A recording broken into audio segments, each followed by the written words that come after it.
कुछ गहरी सांसें लेकर के आराम से छोड़िए और देखिए सांस हमारी अंदर जा रही है, बाहर आ रही है। और ये प्रक्रिया जन्म से लेकर के अब तक जारी है। अगली सांस आएगी या नहीं आएगी कोई पता नहीं, क्योंकि ये सब अनित्य है।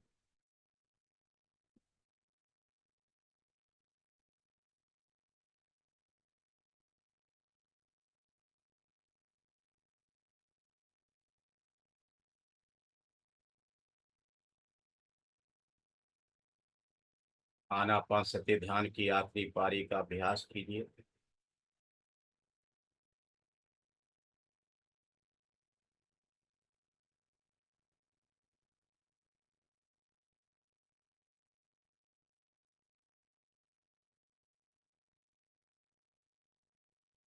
अभी जो हमने सुना है उसका फिर से चिंतन कीजिए।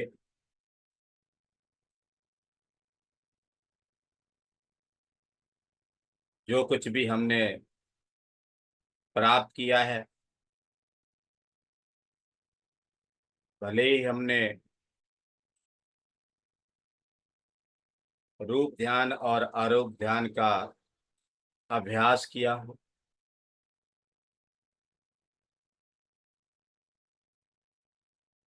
इतना ही काफी नहीं। ये शांति विहार की अवस्था है, ये सुख विहार की अवस्था है, ये समाधि नहीं है, ऐसा तथागत सम्यक संबुद्ध कहते हैं। हमें आगे बढ़ने के लिए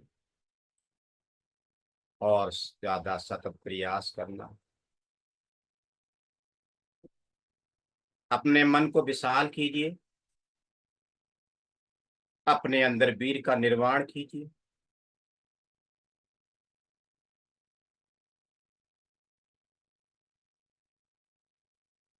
और देखिए जो कुछ भी हमें प्राप्त हुआ है उसका लाभ औरों को भी मिले।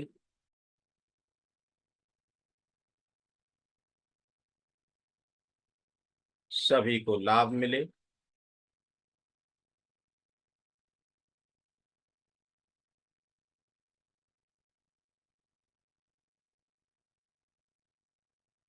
और इसमें हम उन सभी व्यक्तियों का पुण्यानुमोदन करते हैं जो हमें इस मार्ग पर लाए और यहाँ तक पहुंचाए। उन सभी व्यक्तियों का मैं मन की गहराई से पुण्यानुमोदन करता हूँ।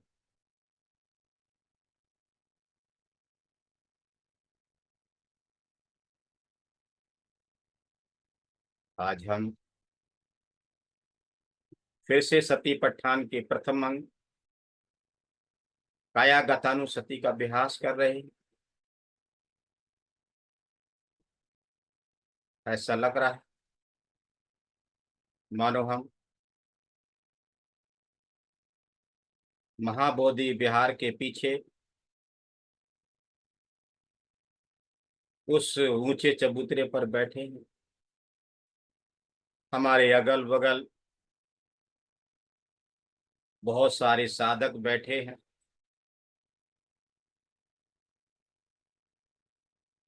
हमारे सामने हमारे आचार्य उपाध्याय बैठे हैं। वो हमें इस सती पठान का पहला अंग अभ्यास करा रहे हैं। मंद मंद पवन बोधि वृक्ष की डालियों से होते हुए, पत्तों से होले होते हुए हमारे कानों में मधुर गुंजन कर रही। ऐसा लग रहा है हम पद की गाथाओं का मधुर सुर में गुंजायन कर रहे हैं। ऐसा लग रहा है जैसे कह रहे हो कायेन समरोस्मति साधु वाचाय समरो। मनसा समरो साधु, साधु सबत समरो, सबत संबतो भिक्षु, सब दुखा प्रमुचते। इस काया का समर करो, भला है। वाणी पर संयम रखो, ये भला है। मन पर संयम रखो, भला है। इन तीनों पर संयम रखना मतलब सभी प्रकार के दुखों से मुक्ति।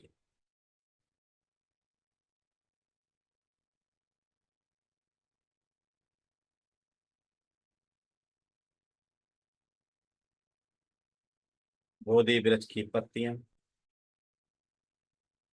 सुबह की प्रथम किरणों से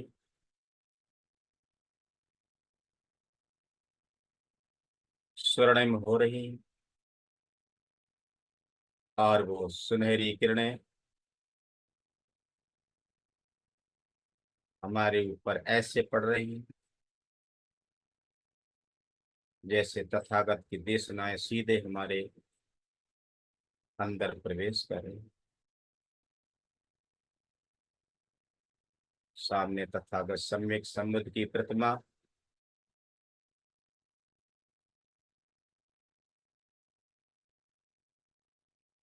जिसको देखने मात्र से हमें सुकून, शांति और गहराई की साधना में जाने का रास्ता मिल रहा है।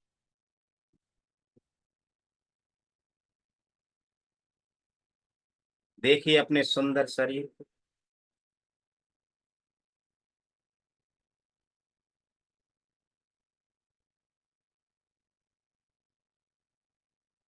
जो हड्डियों का ढांचा है, मांस रक्त त्वचा का इस पर लेपन किया गया है।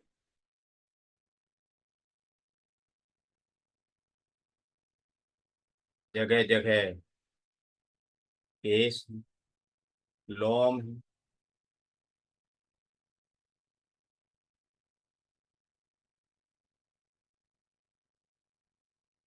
अपने पंच इंद्रियों को देखिए, जो हमेशा आसक्ति में ही लालायित रहती है।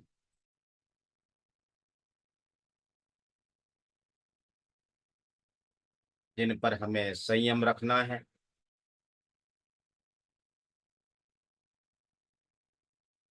बुद्ध दे रहे हैं देशना, चक्षुणा समरो साधु, साधु श्वेतेन समरो।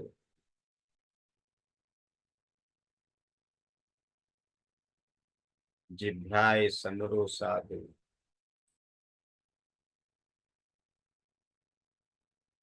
साधु भाड़े न समरो।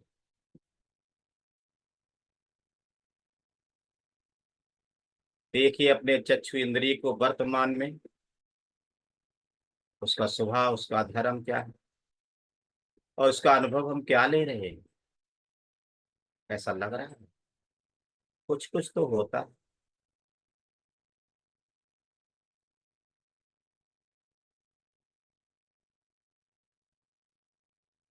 देखिए अपने श्रवणेन्द्रिय को,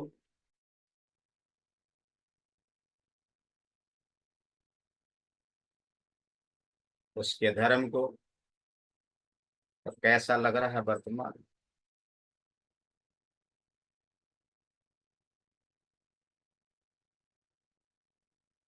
देखिए अपनी घ्राण इंद्रिय को, नासिका को, जिसमें से प्राण वायु बाहर जा रही है और अंदर जा रही है। ये श्वास का आवागमन, इसका ये धर्म है। उससे हम क्या समझ रहे हैं।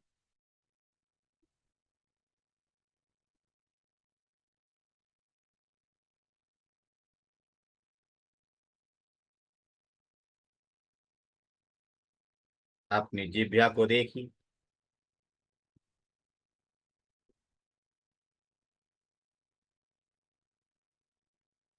कितनी नमी वाले क्षेत्र में है, कितनी मुलायम। लेकिन जब ये चलती है, इसकी धार कैंची और ब्लेड से भी ज्यादा खतरनाक हो।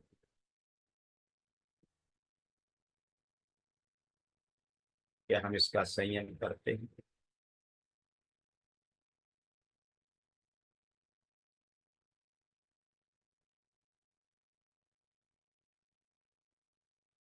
इस शरीर पर त्वचा का लेप,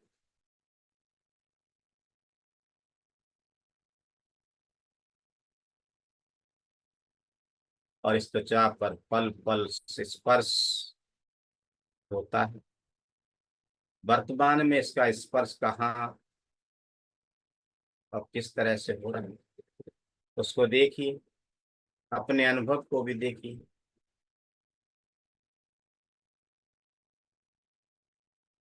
अपनी कर्मेंद्रियों को देखिए।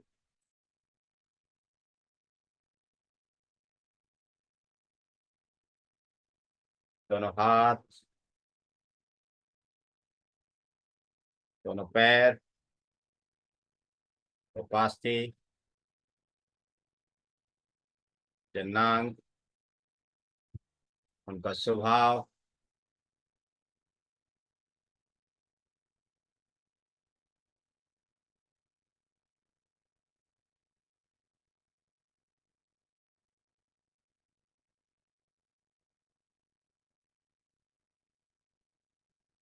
रूप,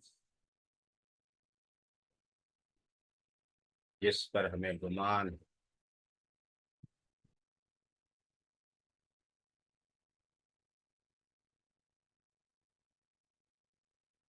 देखिए इस गुमान भरे शरीर को।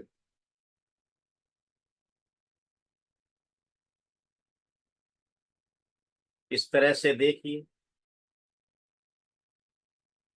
जैसे कोई कसाई किसी जानवर को काट करके बीच से फाड़ करके उल्टा लटका देता, अंदर के सभी अंग प्रत्यंग बाहर लटकने लग जाते हैं। देखिए ऐसे ही अपने शरीर को, खोपड़ी के अंदर मात्र मांस का लोथड़ा 4 भागों में है।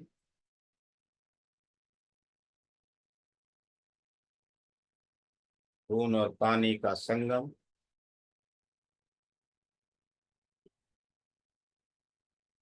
आंख नाक कान का अंदर संगम, उसको देखिए।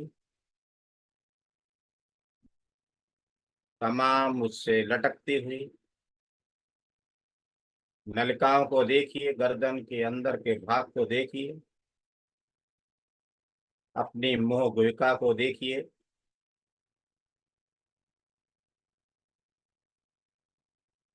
आंख की अंदर की मांसपेशियों को देखिए, कान की नलिकाओं को देखिए,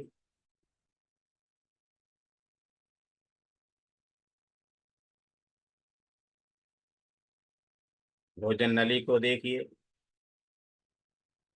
श्वास नली को देखिए,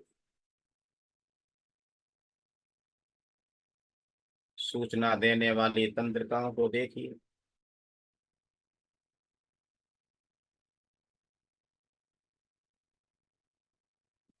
श्रवणेंद्रिय की नलिकाओं को देखिए,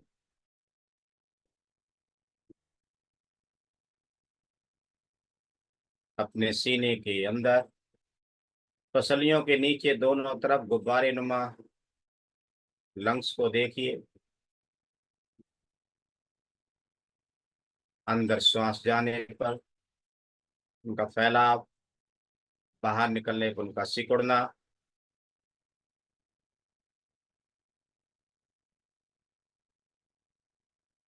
बाईं तरफ कांख में मुट्ठी नुमा हृदय, उसकी धड़कन, इसको महसूस कीजिए।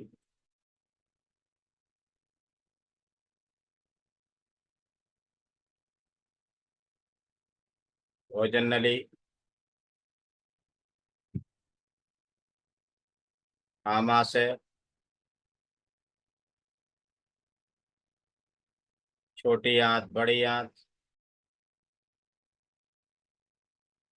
किडनी, लीवर, पित्ताशय, अग्नाशय, यूरिनी ब्लैडर,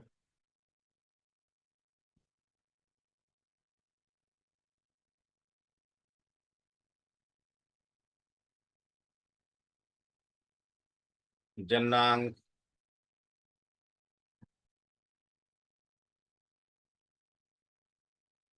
कमर के नीचे पैरों तक जाती हुई मांसपेशियां,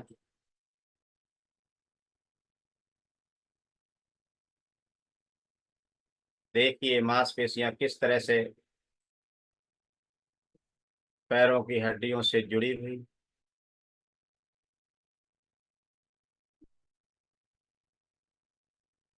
पैर के आखिरी नाखूनों तक देखिए।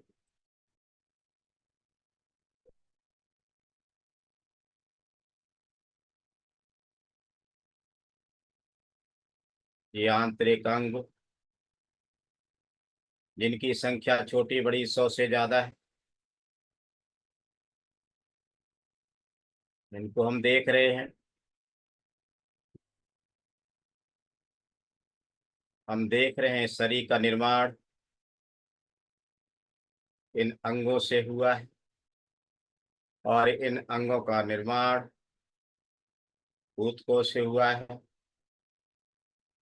और इन ऊतकों का निर्माण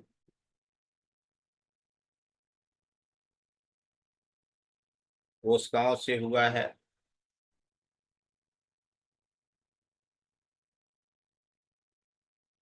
जिसमें 6 प्रकार की कोशिकाएं हैं। त्वचा की कोशिकाएं, हड्डियों की कोशिकाएं,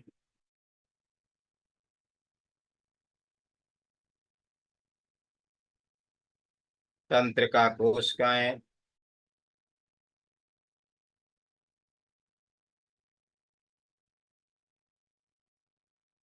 जननांगों की कोशिकाएं,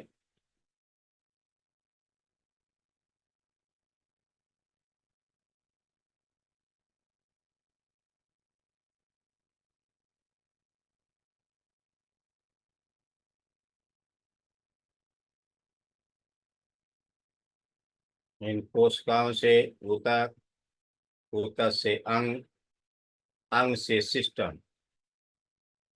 अगर एक भी सिस्टम फेल हो जाए, हमारा जीवन जीवन न रहेगा।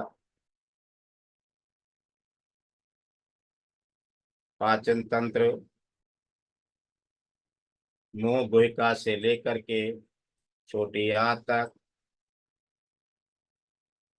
बहुत बड़ा तंत्र है ये, जो खाने को पचाने में ये पूरा सिस्टम काम करता है। अपने निष्कासन तंत्र को देखिए। बड़ी आंत से लेकर के गुदा तक पचा हुआ या अपचा वेस्ट पदार्थ यहीं से बाहर निकलता है।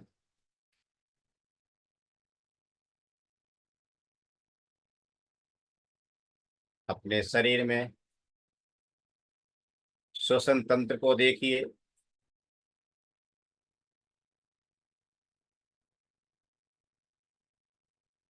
अंदर जाती हुई सांस, बाहर निकलती हुई सांस। अंदर जाने पर ऑक्सीजन अंदर की गंदगी को बाहर ला करके कार्बन डाइऑक्साइड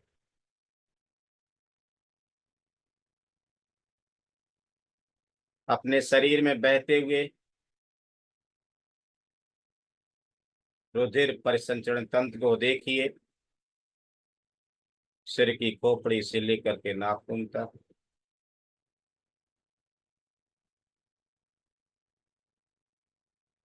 ये सिराओं और धमनियों का जाल है। जिसमें रक्त का प्रवाह जारी है जन्म से लेकर के अब तक।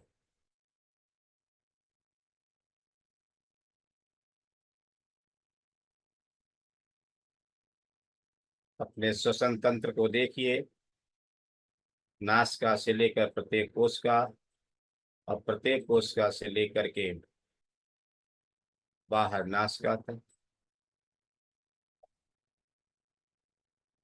अपने शरीर में तंत्र का तंत्र को देखिए, पल पल की सूचनाओं का आदान प्रदान यहीं से होता है।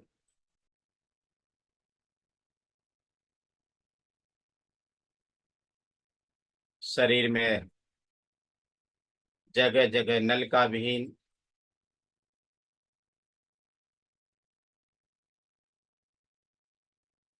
जिससे तमाम तरह के स्रावों का निर्माण व उत्पादन हो रहा है, जिनको ग्रंथियां कहते हैं, ग्लैंड्स कहते हैं, ग्रंथि कहते हैं।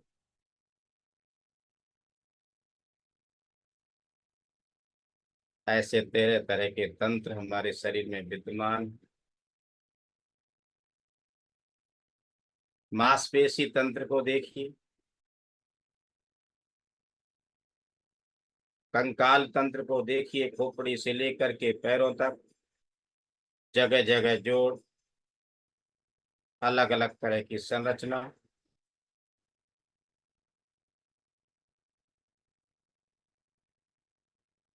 और इसके ऊपर फैले हुए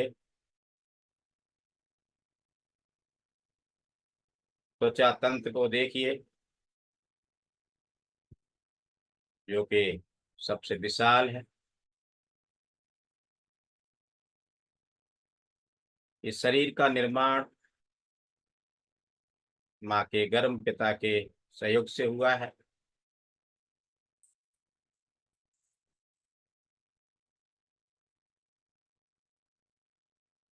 हमारा इस दुनिया में आने का हेतु क्या है?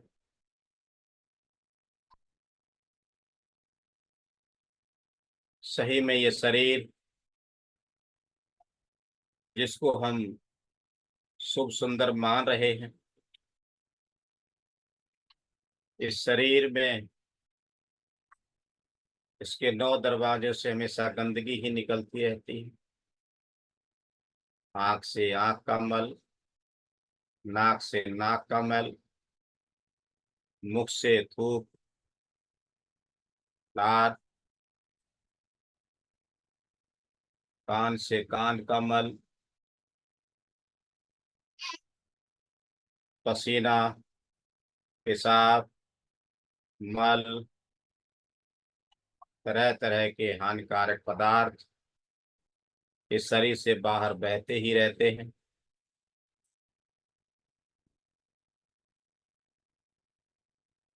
सही में इस शरीर में सुंदर नाम की कोई चीज नहीं है। ये रूप परिवर्तनशील है। इसमें जो भी ठोस है, जिस पर हम गर्व करते हैं,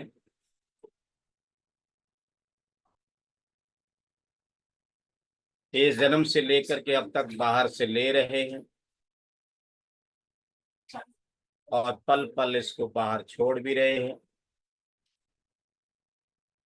दिन में कम से कम 2 या 3 बार ठोस आहार ले रहे हैं, तो इसको हम बाहर निकाल भी रहे हैं। इस शरीर में ठोस अपना कुछ भी नहीं। ये पृथ्वी धातु मेरी नहीं है, न ही मैं पृथ्वी धातु। इस शरीर में जो भी आप धातु है, वो हम बाहर से द्रव पदार्थ के रूप में, पानी के रूप में, दूध के रूप में, चाय, कॉफी, कोल्ड ड्रिंक्स, तरह तरह से उपयोग में ले रहे हैं,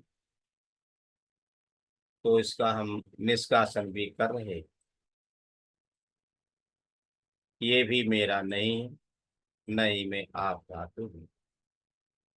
इस शरीर में जो भी वायु धातु है, पल पल हम बाहर से श्वास ले रहे हैं, और गंदगी के साथ बाहर निकाल भी रहे हैं।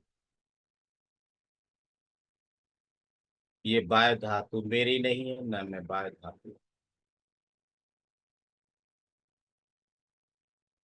इस शरीर में जो भी तेज धातु है,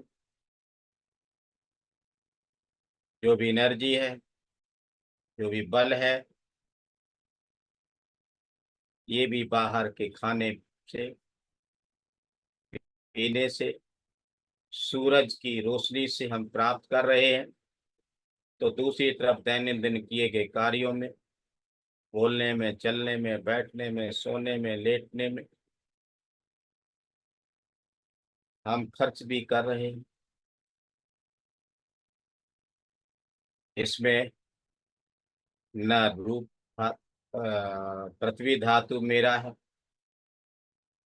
न आप धातु मेरा है, न वायु धातु मेरा है, और न ही तेज धातु मेरा है। इस शरीर में मेरा या मैं नाम की कोई चीज नहीं। ये रूप परिवर्तनशील है। एक दिन ये शरीर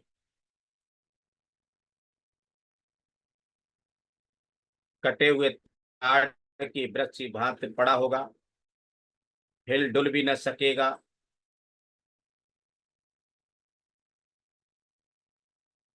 बोल भी न सकेगा।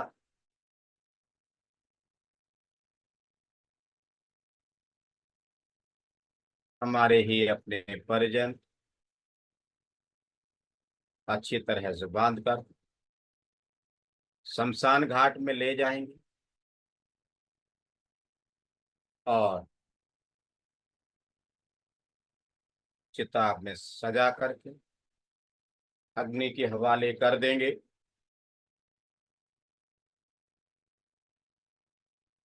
उन आग की लपेटों में ये पृथ्वी धातु जल करके राख में समा जाएगा, मिट्टी में मिल जाएगा। इस शरीर में जो भी बचा खुचा आप धातु होगा, उन आग की लपेटों में जल वाष्प के रूप में आप धातु में मिल जाएगा। इस शरीर में जो भी बचा खुचा कहीं भी वायु धातु होगा,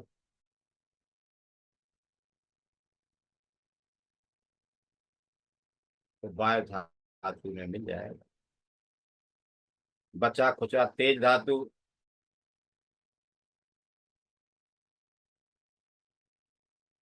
आग की लपटों में समा जाएगा, तेज धातु में समा जाएगा।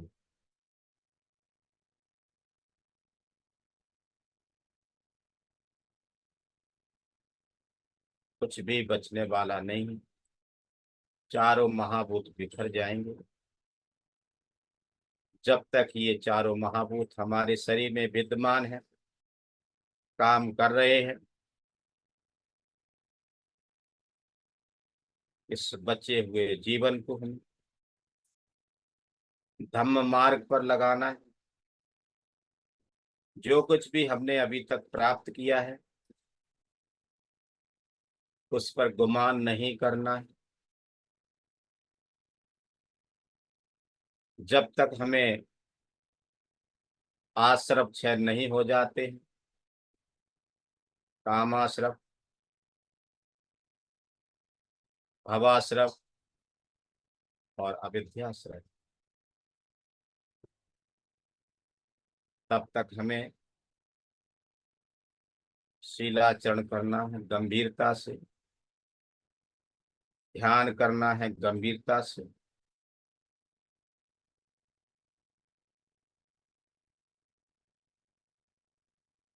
निर्वाण की प्राप्ति के लिए केवल और केवल यही अनोखा मार्ग है।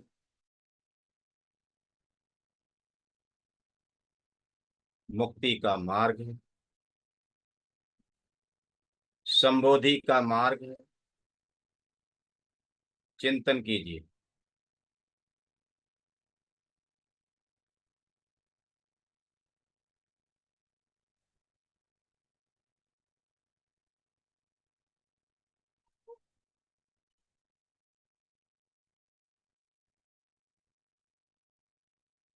अपने दोनों हाथों को उठाकर